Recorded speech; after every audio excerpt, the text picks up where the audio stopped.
Hello, welcome to the Butterfly Rainforest at the Florida Museum of Natural History. My name is Ryan, and today we'll be releasing another longwing butterfly. This one also has multiple names. Over the course of the Butterfly Rainforest's history, we referred to it as the tiger longwing and the he-cow longwing. Nowadays, it's referred to as the golden longwing.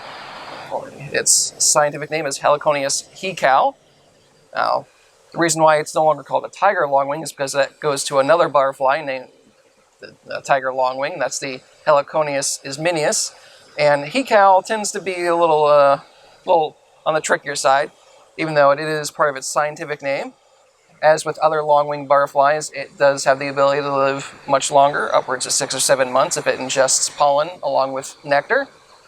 And he is also involved in a mimicry complex.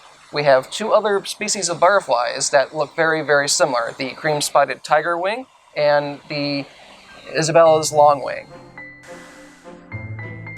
I hope you look forward to seeing more butterflies and more longwing butterflies. I hope you all enjoy it and have a great rest of the day. Thank you.